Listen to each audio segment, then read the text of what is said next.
Hi.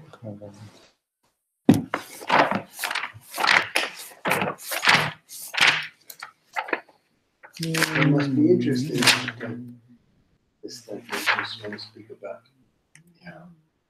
Beautiful teaching from the Yeshivat Shlomo. It's a teaching I'm sure we're going to share. Yes.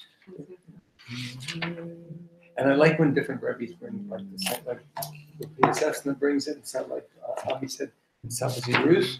He brings it. They both bring the teaching from the Baal Shem Tov. Oh, yeah. Good.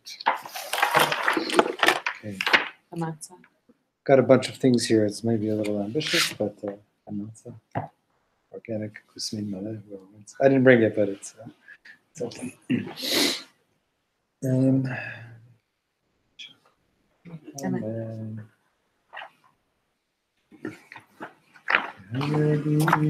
Sweet, this is the same as last week. Skipped a little. It's the same material, but later in the parak. Oh. Did we finish last week? Oh.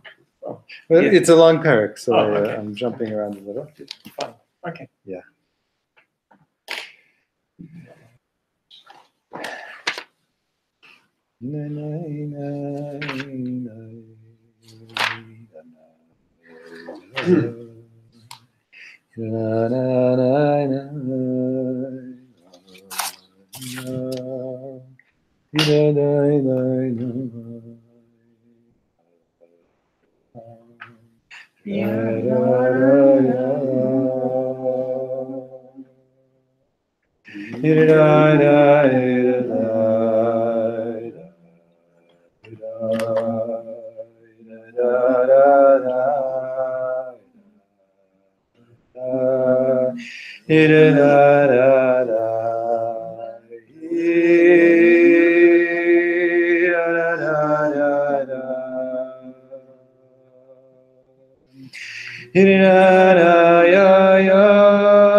Okay. Welcome. Find seats wherever you're comfortable. Hi, Shalom. Hi, Shalom. What's your name? Anna. Anna. Anna. Hi, Ami. Welcome. Thanks for letting me join. No problem. Sorry for the wires. You can sit next to someone with the sheets, okay? You know, the truth is, Yeah. let's share. Let's share with me. You two can share, okay? As we're using the same thing. But we're picking up a little later than we were last time, Okay. okay? We're going to continue, and this is going to be our last class for now in this chapter. I saw the look on your face, like last. It's later in the chapter. It's picking up. Tov, you have it. There's still. Where are you up to?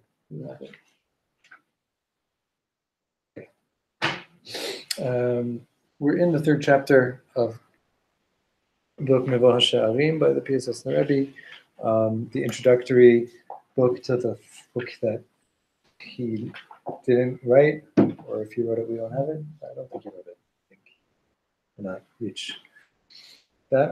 I actually saw it in the back of the book Derech HaMelech.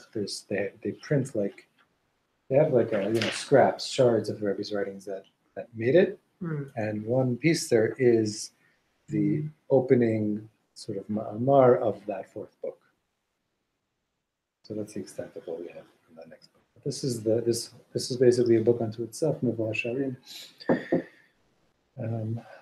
What we've been seeing so far, I'm not going to do a full summary, but the Rebbe has been articulating for us what the unique chidush, the innovation, the new path of the Baal Shem Tov and of Chassidut, the Baal Shem Tov students, the Chassidim, what is it really about?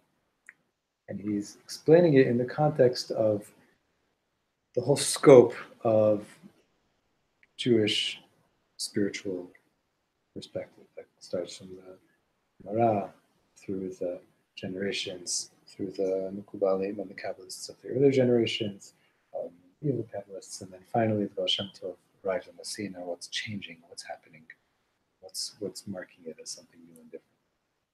And the main things that he's been focusing on has been the main distinction has been that before the Baal Shem Tov, the spiritual work in this world was about refining the kelim, the vessels in the Kabbalistic language, the things of material reality to be appropriate vessels to receive godly light, to receive spirituality, to receive divinity, to receive contact with God. Kelim and or, vessels to receive light. Like a pot will receive the dirt you put in there, or the water you put in. What the Baal Shem Tov came to teach was that the kelim themselves, the material of life itself, on the most basic, every single level imaginable of existence, is itself truly light as well. It's also or. The vessel that we are working with, our tools to contact godliness, to contact spirituality, are themselves part of that same godly essence, that same godly light. And the work then becomes not one of transcending our physical existence or our lowly experience to contact something spiritual that's beyond us, beyond our bodies, that's beyond our midot, our character, our emotions, our experiences, but to actually uncover those very things for what they truly are, to reveal what they truly are made of. And the basic framework here is that all of creation is envisioned as basically a emerging from its source outward. So the whole universe, all the universes, and to our universe, all expanding and extending from the source in God. So there are no sort of foreign materials. God didn't hire a contractor and a carpenter to bring pieces to build a world out of. There are no other things that were used in creating our world. So that's sort of that dichotomy between spirit and matter, between godliness and worldliness. It's really one of perspective. Baal Shem Tov was coming to teach a new perspective to see those things and interact with life and to interact with godliness. Enoch. Do you need to sit with someone till the Khan? You can have these pages because me and Mary are going to share. Oh. And I want to specifically just focus on one phrase that we saw last week, which was legalot et haor shebenimichiyut. Uncover the light that is. And namuch literally means low, like low down. Nemichiyut means lowliness, low existence. And in this chapter, the Rebbe's been explaining that, the things we see as being the base levels of existence, earth, body, even emotions and feelings, and just the stuff that goes on inside me. That's the namuch stuff. That's the low stuff, and the high stuff is somehow seen as things that are, elevated beyond that. And so the galor to or shebenimichiyut, and so to uncover the light in the low things, to uncover that they themselves are kodesh, that they themselves are holy. That was what we were seeing last week. And for those of us who've been here and seen different parts of the Rebbe's writing, and even if we haven't, I'm just going to say it. I see that as being a basic principle in all of what the Rebbe teaches. And I'll give a few examples. The first book that the Piaseczna published, that he actually published in his lifetime, the only book he published in his lifetime, is the Chovat HaTalmidim. And the Chovat HaTalmidim is a student's obligation. It's written for, a beginning student who's addressing someone who's probably, 12, 13, 14 years old, beginning to learn in yeshiva, and addressing their own emotional struggles, their spiritual questions, and giving them some guidance of how to truly activate and realize all of those kochot and all of the potential within them and guide it towards them, which is no easy undertaking for a 14-year-old. Or a 44-year-old, but it's a different set of, I'll stop there. And it hit me that part of what in the Rebbe's introductory piece of that book, it's basically an open letter. It's a letter written to teachers and parents about what it means to be an educator, what it means to raise a young person.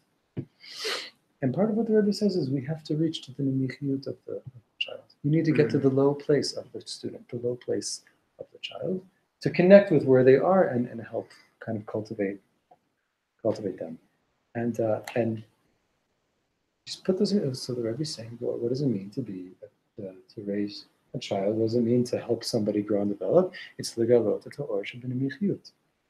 It's uncovering the light that is in that low state. Because the greatest parable he gives there is, if you plucked an unripe fruit and you ate it, would you just say, "Oh, plums are disgusting. It's so sour. It's like it's bitter. You can barely bite into it." You'd be an idiot to think that. He says that's the mistake most people, teachers, for example, and unfortunately parents sometimes make with their children. It's like what we're looking at is an unripened fruit. Even all of the out of whack traits within them and all of the kind of wild and unrefined and uncultivated parts of them, it's boser, it's unripe fruit. And the Rebbe says there very powerfully, he says, there is no such thing as midot ra'ot in a child. There's no such thing as parts of a child that we can label as being bad. They're undeveloped, they're unnurtured, they're not yet guided and refined. But it's the same principle here, is that all the midot, all character traits are reflections, not just reflections, but extensions of midot elokiyot. It's all outgrowths of the godly midot, the godly qualities, the sfirot that we talked about. Those basic components of the divine that spread through all of creation, that spread through every single soul. It's all this sort of mirror image. So you look at a child and you're saying we're basically blinded to the godly basis of that child's makeup, and we're saying it's bad. It needs to be excised. It needs to be punished. It needs to be rejected. Whereas that's not the path that the Rebbe's advocating. And part of what I wanted to say is that this is one way of legalot et haor shebenimichiyut. This is one way to show that there is light in that low place, and it needs to be uncovered and revealed and nurtured and guided. The other example I'll give is just, this is really there in so many of the writings, which you teach, the Rebbe says over and over again, we have to get to basically the level of the toes of the chevra in our group to begin to teach us what it means to develop spiritually. We're not going to talk about some refined person that isn't sitting here in this body. And he uses that language, like we have to reach down into the lowest part of where we are, because that's the only way that we're going to have any true connection or growth.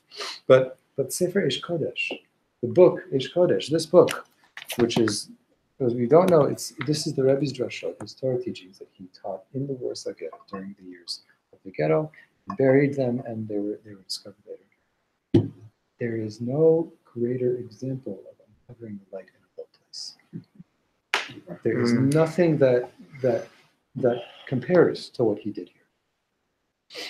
And his insistence on not leaving the ghetto, which he had many opportunities to do, and his insistence on learning Torah, writing a sefer, teaching, speaking, seeking, uncovering, that is the devotion that he left us with.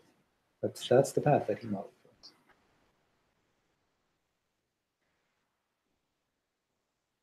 So with that, let's come into the text here. We're starting. I skipped a few sections in the chapter. Like I said, it's a long chapter and it's dense and it's all valuable. So it's my fault for any parts that you're missing. I'll take responsibility for that. We're going to start with the words Al-Pi Darkei HaKabbalah Levad. See that? Al-Pi Darkei HaKabbalah Levad, according to the path of pure Kabbalah, pure Kabbalistic tradition.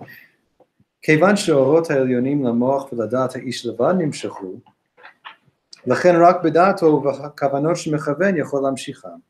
Since the perspective, the traditional Kabbalistic perspective, pre-Chassidut, and the truth is nowadays still in certain Kabbalistic schools of thought, what have you, but that Kabbalistic perspective is that those lights from above, they are only able to be drawn into a person's mind and awareness.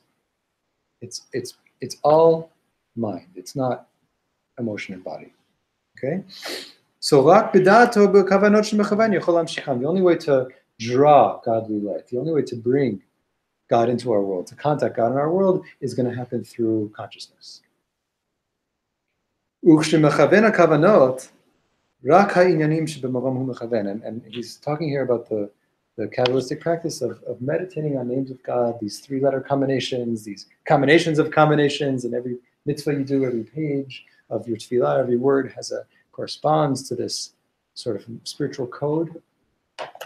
So that is an entirely cognitive practice. And in my mind, I connect that kavanah, that intention, to the thing that I am doing at that moment. Okay, I'm doing Netilat Yadayim, and this is the thing I'm doing, and its value, as we saw last week, its value of that mitzvah is going to be according to what particular intentions and state of mind I'm in. These teachings, therefore, were not available or accessible to every person. רק הצדיקים שבידלו הגופניותם ואור האצילות שנשתרשה ממרום דבוק בהם, אז בכוונותיהם שאור האצילות נמשך להם, שהם מכוונים, ממשיכים את האורות. Only very righteous people who ביטלו את גופניותם, they abnegated, they overcame, were able to subdue their physicality, meaning the body's feelings, reactivity, inclinations weren't things that those people were beholden to. They worked on themselves to transcend the body, and they were then able to sort of contact this light that came to them from above, from beyond their physical being, physical existence. So then those kavanot, again, those intentions of divine names from above, right, it's all happening up there somewhere. So the people who are ascended up there are able to truly not only study these teachings, but practice the kavanot and put it into application.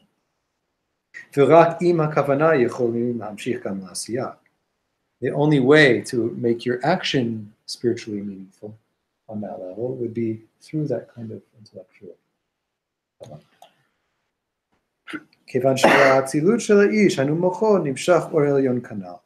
Why? Because that part of there's a point where a human being also has a component. We all have a component in us that's beyond the body. That's called consciousness. My mind isn't You can't point to my body and say, oh, there's the mind. This is the part of the body. The mind and consciousness is something that is, it corresponds to the spiritual world of Atzilut, that place, that quality of godly existence that isn't bound by physicality.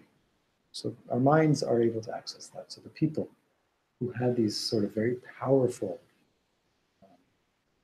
minds, so much so that it overpowered the physical, so they were able to then do this avodah, do this kind of spiritual work that had to do with accessing something non-physical. Okay? It's not for everybody. Somebody who's not super refined, and that light that we're talking about, it's way beyond their reach, their grasp. They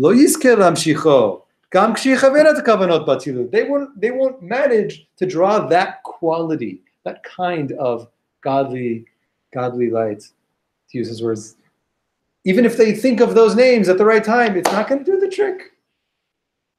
Because their state isn't in line with what that avodah requires. Meaning the thought. They're not on that level of consciousness. This is not the case anymore with Chassidut, with the path of Chassidut. Because, now again here, there's something really beautiful he's doing very subtly and not even telling us. But look what he says here.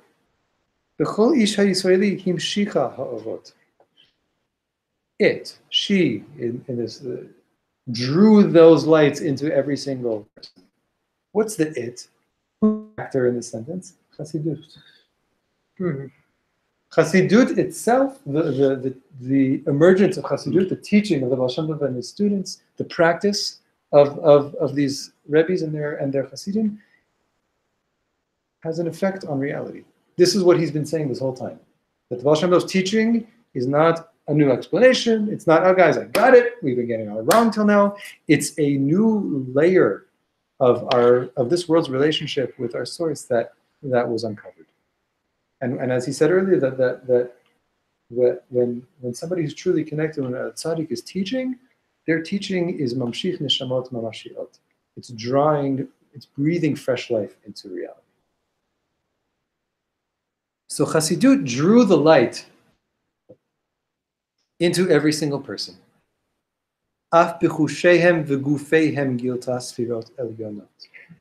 Even in their senses, the physical senses and their bodies, it revealed sfirot elyonot, the divine sfirot, the godly qualities.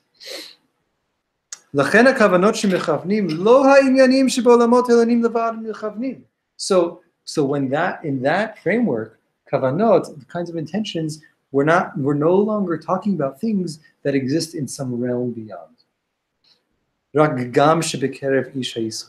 It's also accessing something that is embodied, that lives within the person. Because within each person, within each one of us, the actual lights themselves, those orot elyonim, those godly lights, that divinity, those souls, that it all exists within us. There's two consequences of this.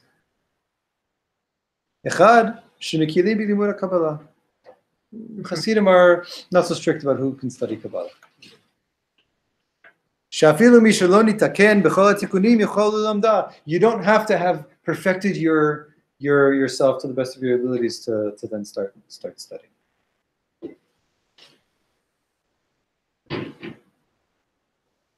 You ask most people on the street, what age do you have to be to learn Kabbalah? When everybody else 40. Every 40. And what kind of things, what kind of qualities do you have to have? You know this one? You have to have the languages for your belly to be filled with Shas and Poskim. You know all of Gemara, of Halacha. It's like there in your life. All of it. Huh? You have to know all of Shas. Enough of it.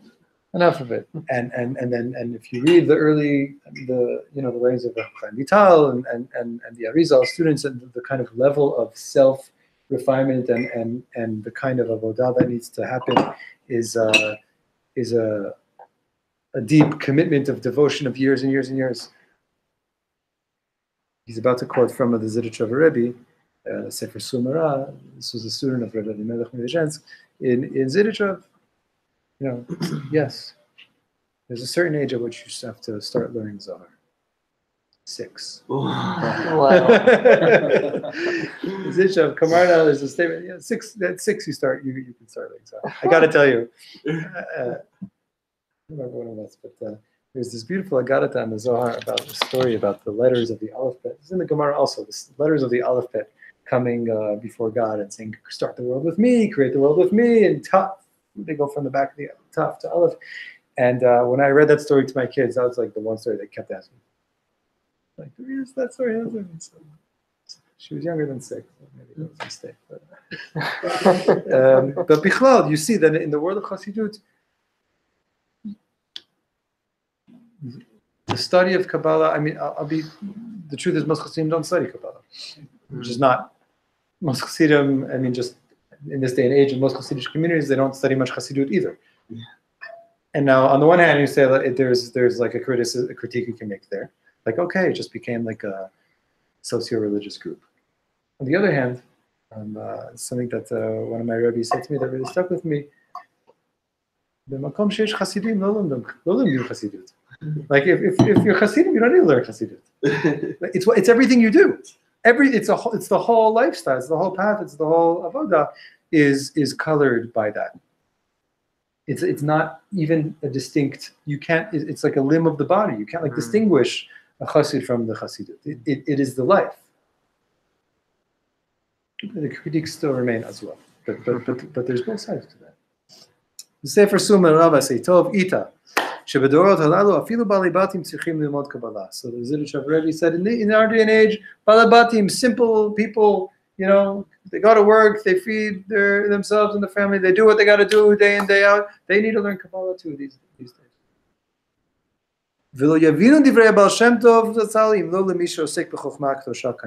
And you can't begin to understand the meaning of the Baal Shem Tov's teachings if you don't also study some of the Kabbalah that's basically the basis for what all those new applications are coming from. Why is it that you can learn Kabbalah now? Because you're not just learning about some high up there spiritual reality. You're learning about that reality that is within you.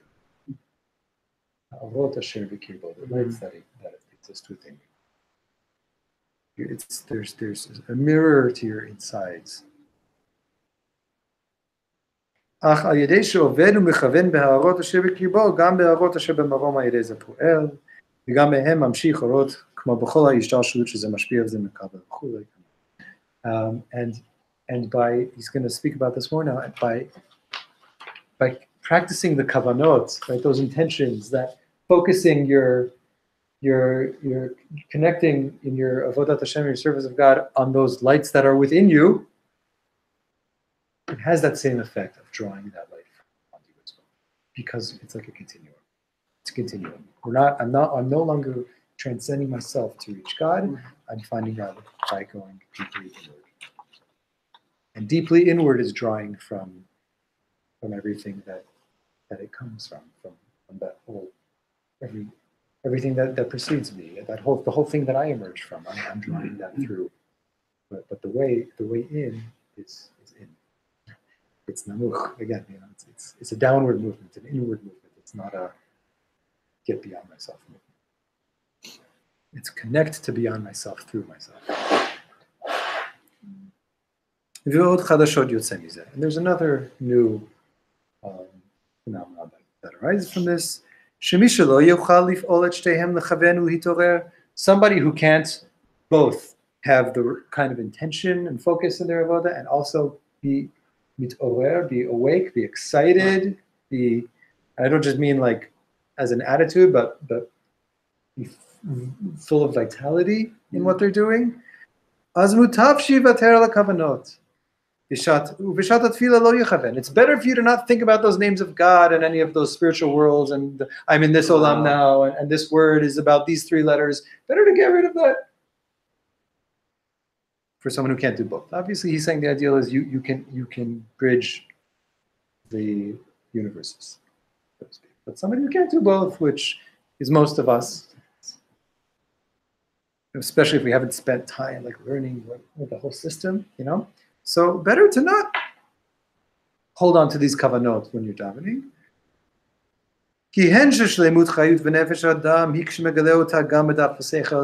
Obviously, it's for sure that the most complete way of serving God is for what's happening to also become fully realized in my awareness, to have that full awareness and knowledge of what I'm dealing with right now. Oh, it's this this sphira, it's this olam, it's this name. And an awareness of those qualities, those midot, those divine qualities being activated. Is when it also comes to, he's now saying the same thing, Kabbalistic language, that it reaches to the 3 highest sphirot of Chokhmah Bina Dat, which is consciousness. But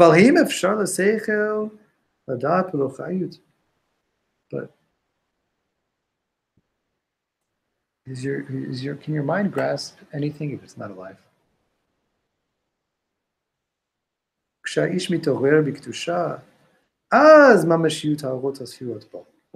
When a person becomes awakened, activated by something holy, then those lights, those divine qualities within us become, they light up. They start to perk up. And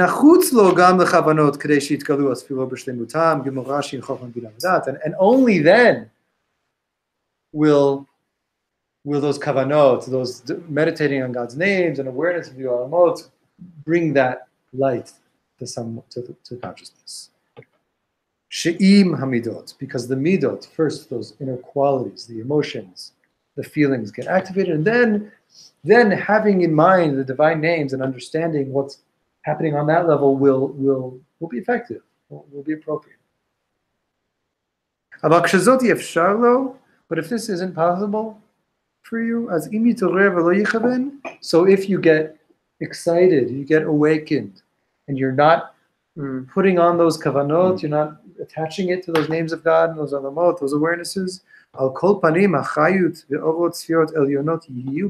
at the very least, the life force, the lights, and those godly sphirot will be within you.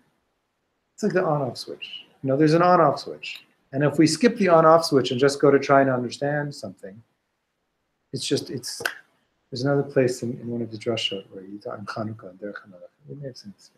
Where he says, he basically gives a visualization. He's like, this is how you gotta like Chanukah. And he talks about imagining what it's like to live through the emotions and the drama of what happened in the story of Chanukah, and then the meaning of lighting the candle that emerges from that. And he says, and if you come to and then you can have he spells it out, you can have the kavanot of these names and you understand what they mean. He says, if you just go to the candles and you look at your chart and you start lighting the candles, he says it's a dry mathematical equation. It's like you're just doing math equations. I'll tell you we'll stick in here and see. That's a story, but we're gonna read on. The thing that you're missing, if you just you awaken the midot, but you don't have kavanot for all the names and what you're in. So, okay, that vitality was awakened, it was revealed, it was brought to light, but it's missing that next level of consciousness to be attached to.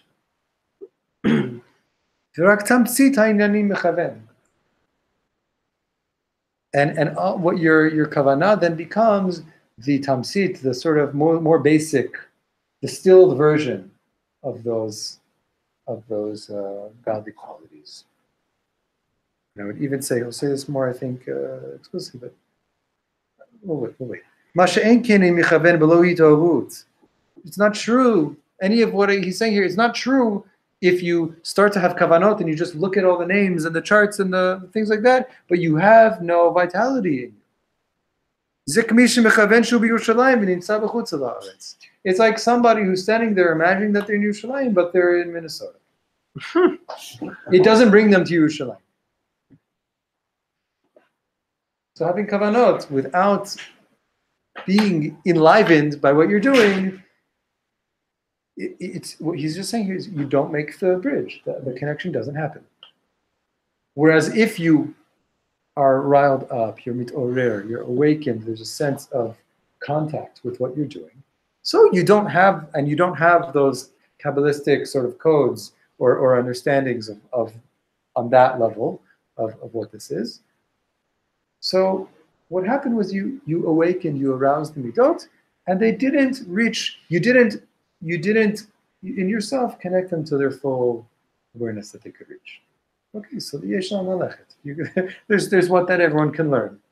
But there was something that was truly touched here. Okay? Ubesefer Kadosh Morva Shemesh means Keni HaKadosh. He's not quoting from the Morva Shemesh, who's his namesake, also named the Rav Kavonim is common. Son of the Rebbe Melech. The Parshat Ekev, Meforash. He says explicitly in the Morva Shemesh, "V'dorot ha'elu ein tzrichim lechaven mechavanot hashemot b'tefillah." It says in these generations, we don't need to have the kavanot when we daven. We don't need to think about those divine names anymore. I don't mean like, when we say Baruch Atah Hashem, you got to think about what you're saying. But we don't need to get into that fine-tuned Kabbalistic structure. Are those other words like in the Siddur? You see all these different. Pass me the whites that are behind you. Yeah, that one's got it. I don't know if this is what you're referring to. You mean like this? Yes. Right. So this is this kind of thing, right? So this is, believe it or not, this isn't even what he's talking about. This is like the basic, that every Sephardi sitter basically says when it says Yud Kei Vav Kei, it will then say, this is part of what he's talking about, but it'll then write Yud Aleph, Hey Daled Vav Nun, Hey Yud, which is taking these four letters Yud Kei Vav Kei and these four letters Aleph Daled Nun Yud and transposing them on each other to make 8 letters, and then it'll do the same thing in the opposite sometimes. And here it says what the meaning of each of those names. So yes, that is actually basic Kavanah, and I believe that what he's saying is that we don't even need that. You need a, it's like Rabbi Nachman was asked once by Chassid, like, what should we be thinking about when we're praying? And Rabbi goes, God. You pray to God. I don't know. You pray to God. What should you be thinking about? When you pray to God. And there's something deep in there, and we're going to see him explain it in here in a moment. But I just want to say, even in the earlier, the Zohar, there's a piece that says, it takes the pasuk from what we sing in Shir Chayil, from Mishlei. It says in Mishlei, "Noda b'sha'arim bala." Noda b'sha'arim bala. There in that parable, it's okay. Her Baal, her husband, is known in the gates. B'shivtam ziknei aretz. He sits there with the elders. But the Zohar says, "Noda b'sha'arim bala" means that the Shekhinah is known. I'm trying to remember the Lashon. I'm not going to try to quote it without. No, basically the word sha'ar means a gate. What does it mean in the sha'er? To estimate, to have an impression of something, to sort of guess about something. So according to the shiur, the Chol Riba, that Noda b'sha'arim bala means that she, the Shekhinah, the presence of God, the accessible godliness, is known where? It's known through those impressions, those little stirrings of each and every person's own heart. Something like that. And so that, Rabbi Nachman says you dive into God. So like that's going to take on a slightly different meaning to every single person, and that's the point. And that's the point. We're not looking for a monolithic objective theology. That's not what our spiritual path is really resting on. There's this active, dynamic, relational component to it. Even that basic Kabbalistic structure of mashpia makabel, of the source, that what comes from the source and what's able to receive from the source, it takes on different forms by each person, each action, each moment. So let's read more of Hashem. It says, nowadays we don't need to meditate on the names of God when we stop. And it sounds silly for us to talk about this. What do you mean we don't need to? Like, of course I don't need to. People like us, maybe it doesn't speak to us, but we have to keep in mind that these rabbis were the leading Mekubalim of their generations. These were the Kabbalists of their time. Okay, and they're saying, guess what, everybody? The rules of the game are changing. So he's now he's giving a Kabbalistic reason for why he's explaining that we can do away with the Kabbalistic framework. He's going to explain to us from within Kabbalah. Why? Right? Every letter has the shape of the letter, but then it has the nikud, right? The vowel, the punctuation, the ta'amim in the Torah, that's the truck, the cantillation marks, the tagging, the crowns on the letters. And when it comes to the letters, those things that surround the letter, according to the Kabbalistic worldview, those are the higher spiritual pieces there. It's like, yeah, you know the letters, but a letter is something you can just kind of grasp and break down into parts. You can even just write it, that you can say what it is. But the ta'amim, it's everything that exists around it. Or even just think of what ta'am is. Ta'am is like a reason, a flavor, the meaning behind it. So the nikud, ta'am, and tagim, the crowns on the letters, the song of the letters, the tone of the letters. Yadua, he says, Ikar kavanat hashemot hi al pi nikudot tamim v'tagim. He says the primary kavana is according to the nikud, the letters, vowel points, their song, their crowns. V'yadua shetami nikuda v'tagim hem nefesh ruach v'neshama. And it's known, again in the Sefer Kabbalah, that these punctuation points and marks and crowns correlate. It's the nefesh ruach neshama of the letters. It's the soul of the letters. The embodied soul, the soul of ruach, of spirit, the soul of neshama, of consciousness. Right, the Zohar says the letters without the ta'amim is like a body without a soul. That's what makes the letters move. That's what gives them their meaning. You can't have meaning of words without these things. So that's the soul. But he's saying that corresponds to the soul. So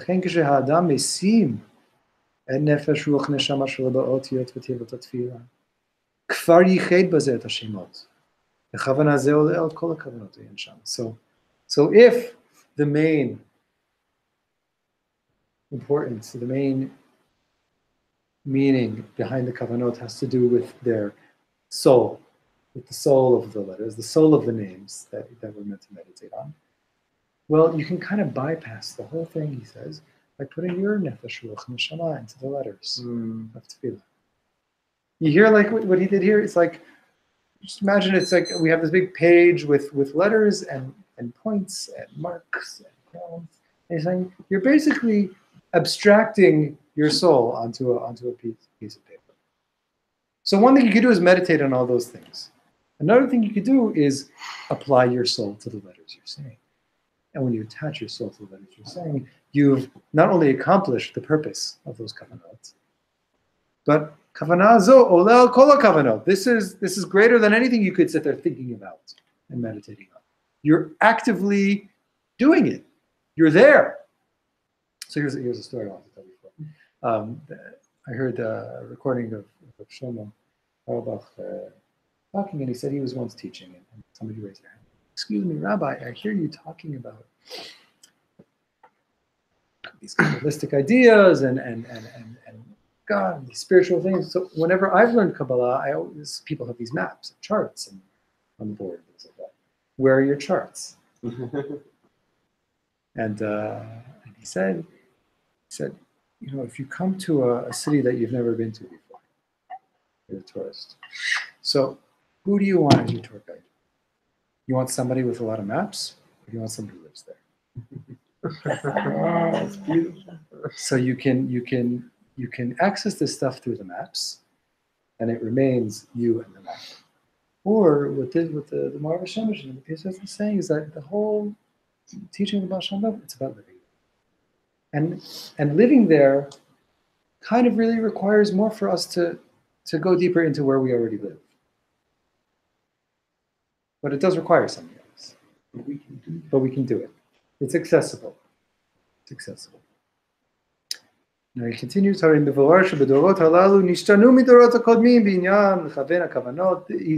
we learn from here, we see the generations are changing. The avodah has changed in this matter of what you have to.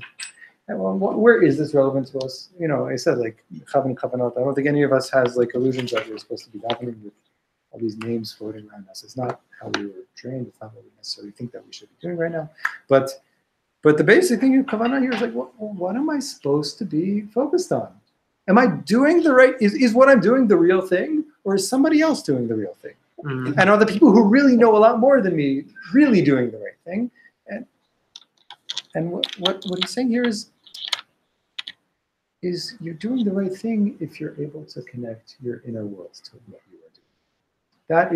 That is what the spiritual path asks of us. What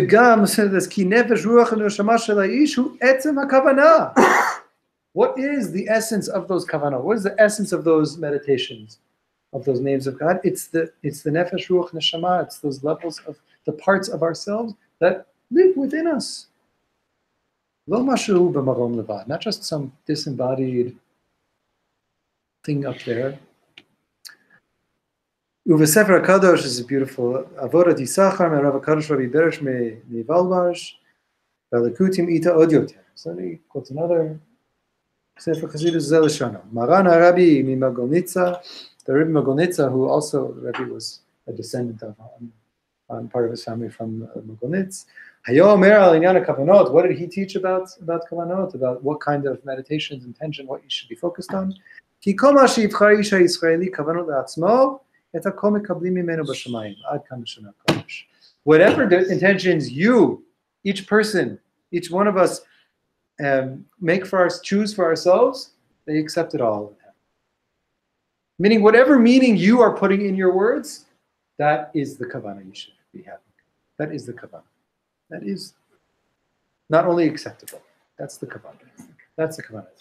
When it's something that's nogeh, when it's something that touches your inner life, your inner world, with what you are doing, with the words you're saying, the meaning that you're attaching to the words on your own, that's what it's about. Just checking the time and figuring where we should go from here.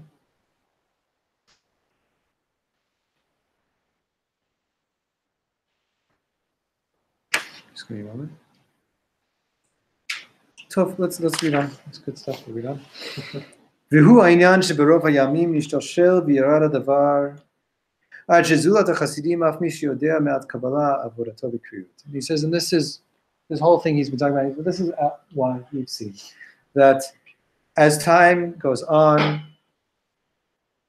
it's gone to a point where people who aren't Hasidim, or I would say nowadays Chassidut has sort of made a broader, is more broadly accepted than it has been until the last, 20 years. But anyone who's not touched by Chassidut, let's say, even people who know some Kabbalah, their service of God, their way of spiritual life is cold.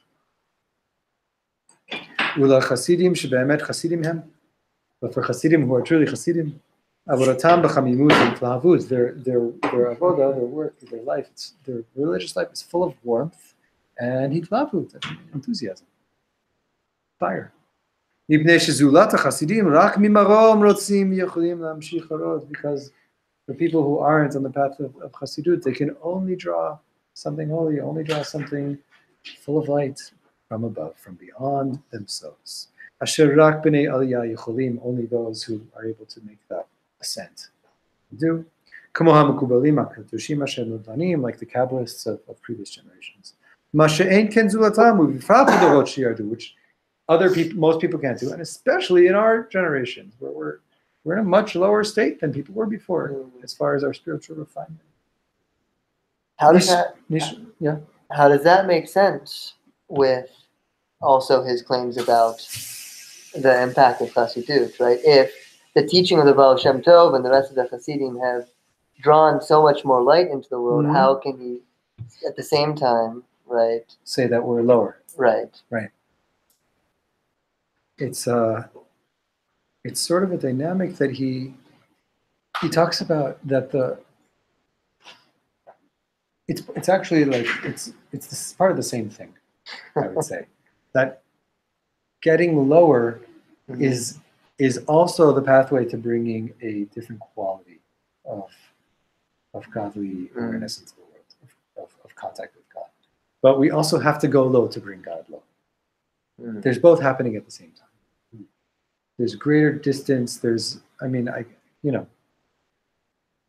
You see other people during, I'd say contemporaries of him, of Cook, speaking, for example, about the kind of revelation that comes only when all of the structures and preconceived notions we had about religion have fallen apart. Basically, the blast into modernity, the deconstruction is the place where new light emerges and trickles through. That we could never discover these things until we had to encounter them. We had to look. So do you hear how the Yerida, the descent is part of the revelation too? Yeah, I'm thinking about the nimichiyut concept, right? That in some way, if we're experiencing it we can experience God or God's light in a lower level, but that this low and high thing is in some way also just kelim, not just kelim, but like not actually. I would say that the language of low and high is as they say in the Sfarim, it's arachim. They're relative terms. They're relative terms to describe a process, and they're not, it's not something that you take a meter stick and say we're here and now we're here. It's about, from the perspective he's been saying, it's about, just think of where the kinds of experiences people have in our day and age, and where society as a whole has gone over time. And like, there's things that are huge advances and great benefits that we've discovered, and there's also so much that gets lost at every stage. So there's some of that in what he's speaking about too. If you just look at religious life, he's speaking in the 1930s. You look at religious life like 100 years before him, 200 years before him, 300 years before him. So there's some kind of structure to it. There's something holding it together. And when he's talking, religious life isn't held together. And he's living in Warsaw, and he sees it all around him. But what that falling apart does, it also allows for people to seek something that hasn't been found yet. And seeking that response is where this new light emerges also.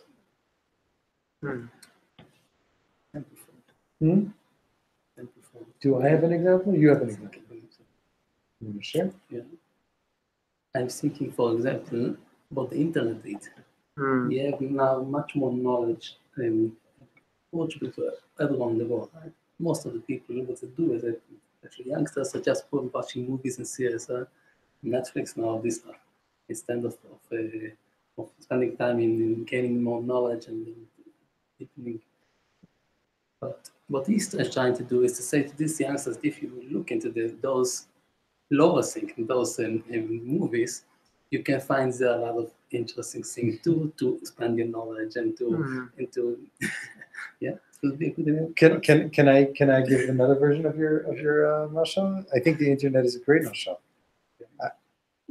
There's two screens here, recording something for the internet and live on the internet. Now think about this for a moment. Somebody who's not in in Eretz Yisrael is able to learn Torah at the same time.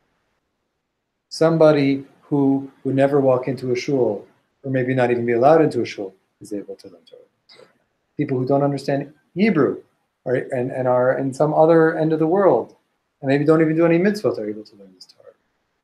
So on the one hand, it's like, if you take a top-down perspective, it's like, oh, well, what happened to, to our whole religious structure? It's like, this isn't this isn't what it means to learn Torah. On the other hand, what a miracle it is that people can learn and connect with Torah in ways that were never accessible or possible. Mm-hmm. So it's like, what do you call that? Right. It's for sure we can just say it's something absolutely new, and it continues to be new. Okay, so the Yerida on some level is also a spreading outward. Mm. It's also a spreading outward.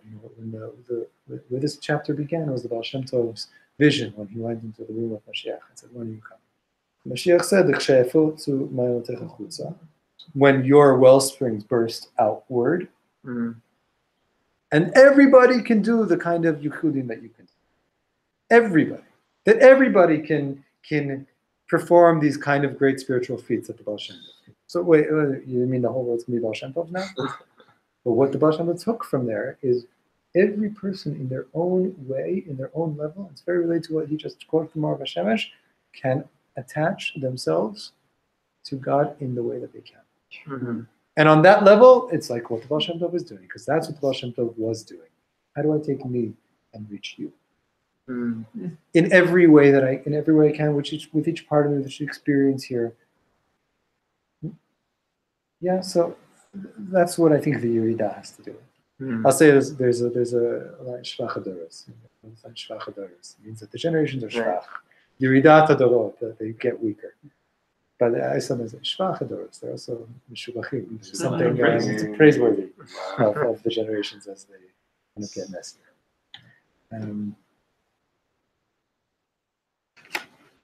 So hold on a second. I'm gonna jump ahead a little, okay? Because I also want to. Part of my ambition here was to look at to relate this to a few other things. The Sefer Hakadosh. Let me see where it is on the pages.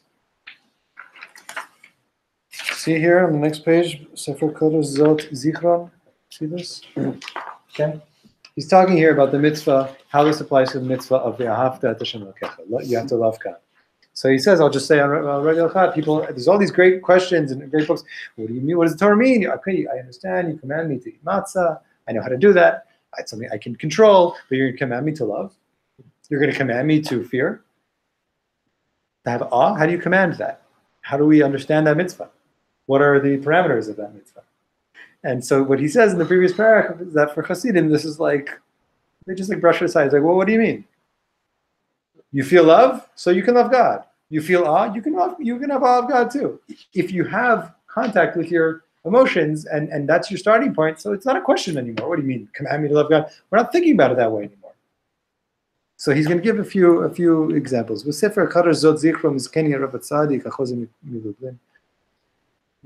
beautiful thing also that he's so far he's quoting 3 rabbis that are all his ancestors. Mm-hmm. He's quoting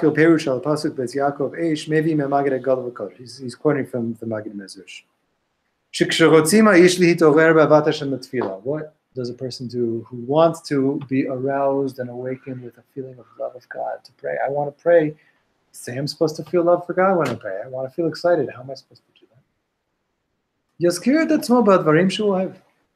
Person should remind themselves first about things that they love.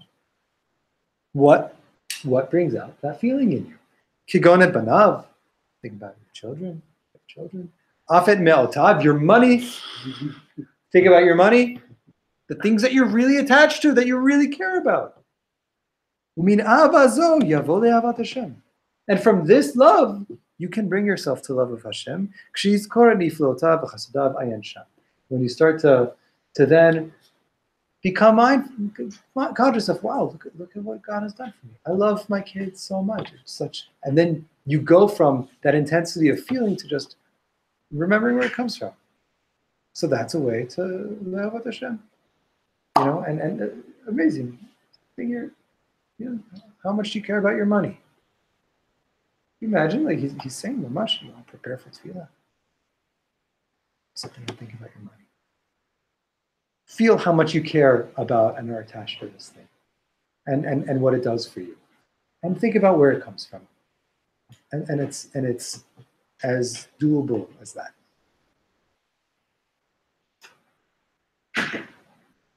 And Omer Sham Mikodsho Mashal, and he says there. I'm thinking. Tough. I'm going to read to the end of this paragraph. Hen Omer Sham Mikodsho Mashal.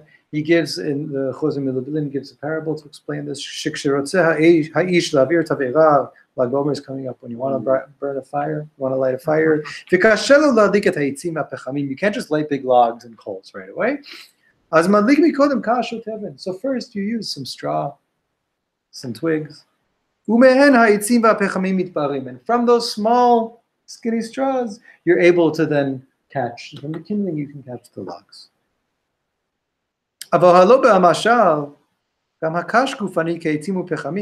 But wait a minute. In this parable, logs are just these physical chunks of wood, and a twig or straw, it's another physical thing, just like the log is, it's just smaller. And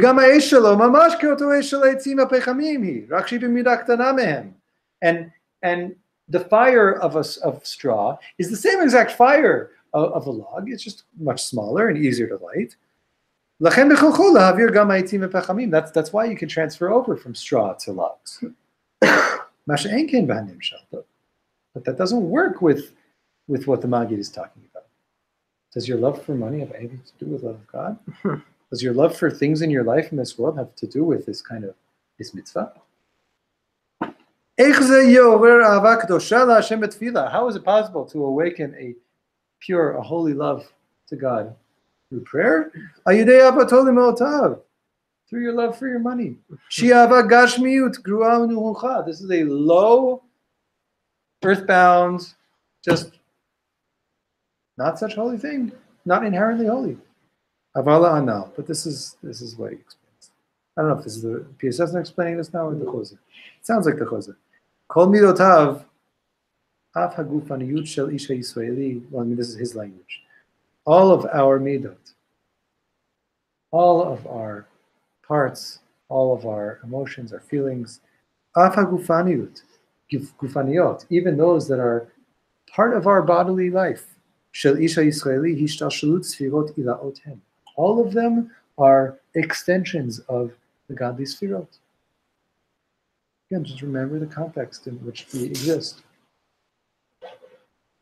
It's an unfolding from our source in God. But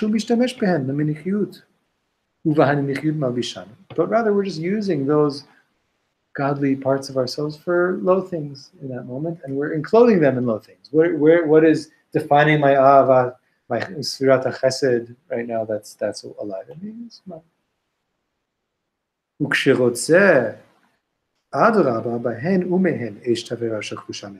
But when you want to turn to God, so adrabah, no. From those things, it's themselves are the very same access points to which you can burn. Where can you get the fire? Where can you start the fire from? That's where you start the fire from.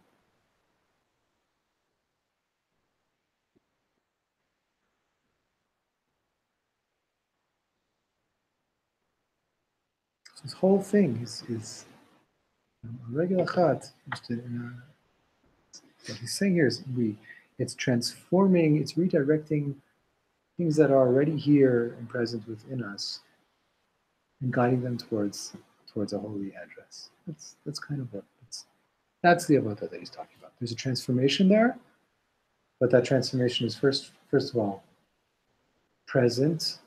It's an inward movement. It's the gateway is within us. It's accessible, and it requires paying attention, and it requires perseverance, and it requires a lot of things from us. But it's not something that we cannot do, and it's not something that, because ultimately it's something that only each one of us can find that path within ourselves and for ourselves. And we can help each other. That's another piece that you didn't say in this paragraph, but another piece that the Chassidim really focus on was friendships, people getting together to help each other come close. It's okay. I want to take a few minutes to just talk about Lag BaOmer. Yeah, that good. Pesach Sheni now, okay, but in a few days it's Lag BaOmer, and just before we go there, because the sitter is out here, one thing I want to say is, what the Rebbe has said here is that the Ikar of the Kavanot, the whole meaning of all those Kavanot is really about things that exist within the person. So even in these Sfari Sidurim with the basic Kavanot, I don't know if it'll be here in this one, but if you look in the Amida, for example, the Kabbalistic Kavanot for the Amida that are written in these kind of sidders is that each bracha, it will say in parentheses what sphere you're talking about, and the name of God has a certain nikud. Remember, he said that the main kavanah there is according to what are the punctuation marks around the names, and it all corresponds to a part of your body too. So it's like right there. It's like it's already there in the kavanot. Sphira, nikudot, right arm. Oh, right arm. Okay, now you're speaking my language. Oh yeah, I got a right arm. I don't know what that name with those nikudot mean, but oh, my right arm. Okay, so that's still bound to the context. He's talking about something radically different. He's talking about something that breaks the whole structure on some level by just connecting with what is waking up in me when I'm doing these things. But part of what he's also doing is saying, that exists in the earlier forms too. It just wasn't where we were focusing. And I want to just give a perspective of this of approaching Lag BaOmer. We could have spent the whole shiur studying the story and talking about it, but sort of one of the origin stories, if you will, for Lag BaOmer is a story in the Gemara of Rabbi Shimon and Rabbi Elazar hiding out in the cave. There's just a few. I'm going to do a very I'm not going to really read through any little service. I'll just point out a few things that kind of speak out here to me. One is, why did they get sent to the cave in the first place? A few people were sitting around talking about how someone said, oh, how wonderful the Romans are. Look what they did. They gave us marketplaces, they gave us bridges, and they gave us bathhouses. And Rabbi Shimon says, the marketplace is there. Hold on, I just want to... They did all these things just for their own benefit. They don't think they were doing us any favors. The marketplace was there for them to run a prostitution business. The bathhouses were there for them to beautify themselves and make themselves all pretty. And you know why they put gates? Why they put bridges there? To take taxes from us, to take the toll, the fees. So yeah, they made our city so beautiful. It's not true. So for that reason, he was the Romans heard and said, "Oh, we're going to kill this guy. He's speaking against our government." So he and his son went to hide in the cave. And if you remember what happened, they sat there in the cave for 12 years, naked. Most of the time, submerged under sand or dirt, eating from a miraculous tree, drinking from a miraculous spring, and studying Torah. So if you just, first of all, take what we put some of these together, we're talking about, there's no levushim here. They're completely beyond garments. There's no earthly, worldly encasing for them. And they're living off of, they're being sustained by some kind of divinely given sustenance, and they're just studying Torah. So they come out every day and put on their clothes and daven, and then go back in. After 12 years of this, they come out. And what happens? Remember? They see people plowing the field. Everything bursts into flames. Right. So they see people plowing the field. They see people planting seeds, working the land, taking care of their physical needs, and they say, they're abandoning eternal life for this worldly life, and every place they look, they would subsume in flames. Subsume. They burned up. And the voice came from heaven and said, Did you come out to destroy my world? Go back into your cave. They go back to the cave for another year, and they come out. This time everywhere Rabbi Elazar, the son, looks and strikes, the father, Rabbi Shimon, is able to heal. That's the Lashon. Okay, well, that's one shina. One change that happens is we're not just seeing the world with laser burning eyes. There's the fire there. There's, wait a minute, this doesn't belong. This isn't what we should be focusing on, but there's something in Rabbi Shimon that's saying, no, we can heal that. We can repair that. And he turns to his son and says, it's enough just me and you, the whole world. The whole world, it's enough for just me and you to be alive. Which is a kind of cryptic statement, but we'll just go. Rashi says basically, we know how to really learn Torah. Our Torah is enough to sustain this world. I think there's something there also. It's like, you destroy, I fix. That's enough. But there's something saying, okay, like at least, okay, we've got the two of us. And then it's Erev Shabbos, and they see an old man running with myrtle branches in his hands. And they stop him and they say, old man, what are you doing? And he says, they're Lichvot Shabbos. And they say, wouldn't one branch be enough? He says, one's for Zachor, remember Shabbos, and one for Shamor, guard Shabbos. And then they turn to each other and say, Kama chavivim mitzvot ha'yisrael. You see how beloved, how much Jews love the mitzvot? And then it says that Yativ Da'atayu. Their minds were put at ease. They had Yeshivat Dat. They got it. They got it. They're like, oh. These people they're engaged. It's amazing too. What's he holding? He's holding the plants. Right? What were they burning? All the people planting. But look what they're doing with the plants. They're just Zachor, Shamor, the excitement. He's running Bein Hashmashot on Erev Shabbos. It's like the last thing he's stretching himself to do is to get these good smelling like branches in his house to smell the plant for Shabbos. And they finally get it. It's like this to me. This is like Baal Shem Tov stories. It's like the Jew with running with the plants on Erev Shabbos. Like they realize that the people who are involved with God in their earthly lives and are able to love holy things, that's part of it. It's not just the people who live in the cave with laser vision. They're no longer going around destroying. And look what happens. Two more things in this story that usually people tell the story, they end there, but then Reb Pinchas ben Yair, Rabbi Shimon's father-in-law, meets him. And he sees that Rabbi Shimon's skin is all full of wounds and like turned into this like callous stuff from living under the dirt for years. And he sees him and sees that he's crying and the tears are burning the wounds. And he says, Oy li sharaiticha b'cha. Oy, it's so painful for me to see you like this. And Rabbi Shimon says, Ashrecha sharaitini b'cha. How fortunate that you can see me this way.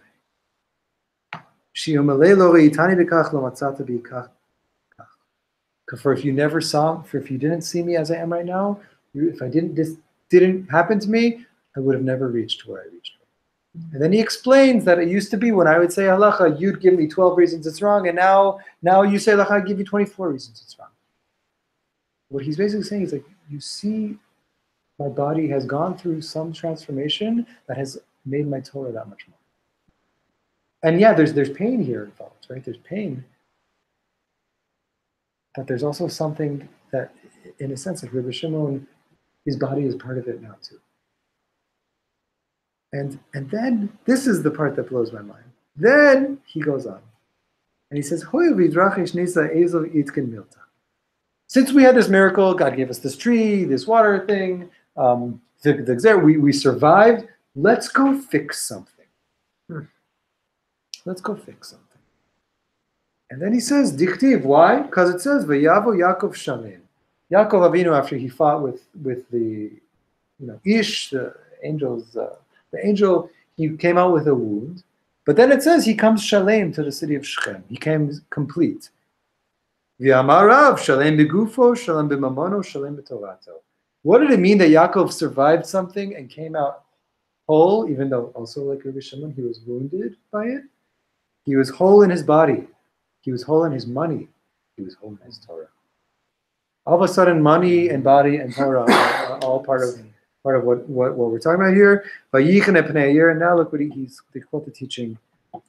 The Midrash, what does it mean that Yaakov came to the city of Shechem and he gave it Chem? Currency. Exactly. Amar Rav Matbea tikenem. Rav says he made currency for them, coins. Shmuel says Shvakim tikenem. He made markets, shuk for them. Rabbi Yochanan Amar Mechitzaot tikenem. He made bathhouses for them. What made Rabbi Shimon run into the cave in the first place? The Romans built a shuk, the Romans built a bathhouse, and the Romans built bridges to take money from us.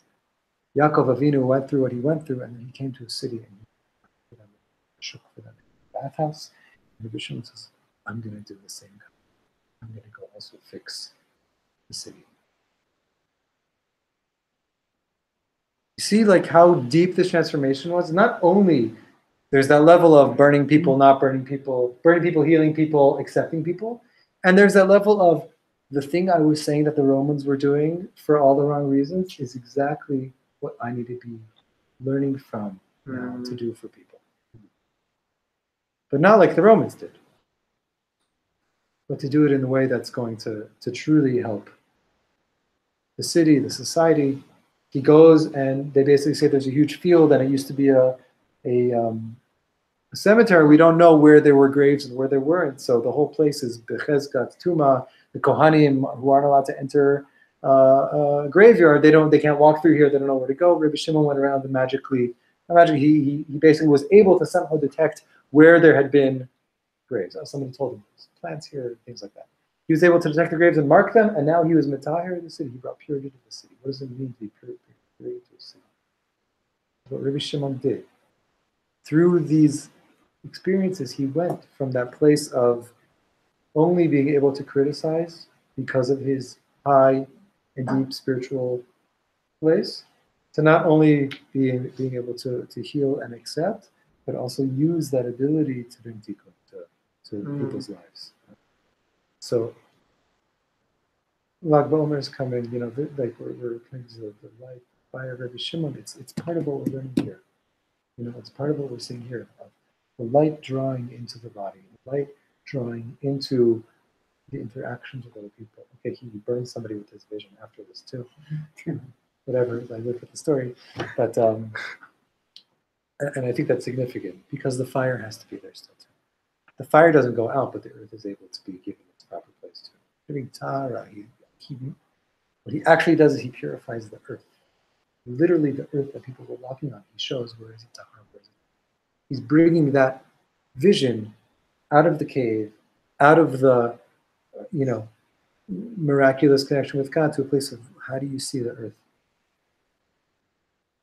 How do you help other people see it too? How do you help people walk through a field of Torah and not between? How do you help people get to the shuk and not have something come between them and God? Wow. Thanks for learning this stuff. I've been wanting to learn this prayer for a long time. Beautiful.